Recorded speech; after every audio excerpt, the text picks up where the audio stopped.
Maya had lived most of her life in silence, not because she couldn't speak, but because no one cared to listen. Growing up in a small town in the UK, she often felt invisible. Her classmates ignored her, teachers barely remembered her name, and even at home, her parents were too busy fighting their own battles to notice hers. Maya was the quiet girl, the background character, the one who blended in so well that people often forgot she existed. But she had a dream, a loud dream. She wanted to become a motivational speaker. She wanted to stand on a stage in front of thousands of people and tell them that silence doesn't mean weakness. But every time she tried to take a step forward, something pushed her 10 steps back. In school, she froze whenever she had to speak in front of the class. Her classmates laughed, whispered, pointed. And every night she cried herself to sleep, wondering why she wasn't born confident like others. Years passed. She grew up and moved to the USA for work, hoping for a fresh start. But the problem wasn't the country. It was the fear she had carried with her. She avoided presentations, meetings, and conversations. She lived quietly, unnoticed, again. One day, her company announced a public speaking competition. The winner would get a chance to speak at a national leadership event. It was a big opportunity, the kind that could change someone's life. But Maya didn't even consider joining. She wasn't the type, she thought. It wasn't her world. She belonged in the background.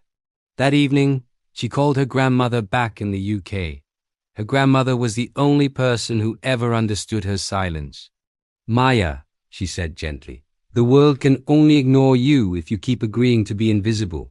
Those words struck her harder than anything ever had. That night, Maya looked in the mirror and asked herself, if not now, then when? If not me, then who? For the first time, she signed up for something that terrified her. The next week was the hardest week of her life. She practiced every day, shaking, sweating, stumbling on her own words. Sometimes she broke down.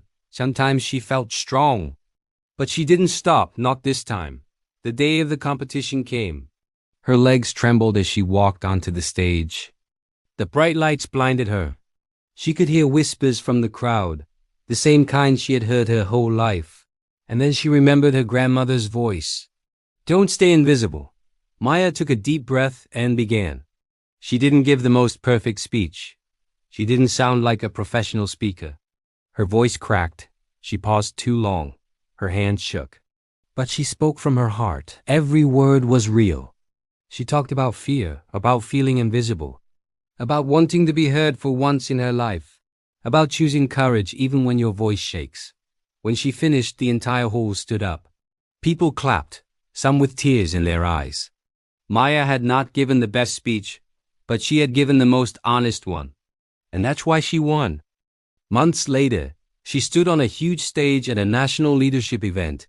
Thousands of people watching her, listening. Really listening. She wasn't invisible anymore. She had learned something life-changing. You don't need to be fearless to be great. You just need to refuse to give up. And with that, Maya became someone she never imagined she could be, a voice that people remembered.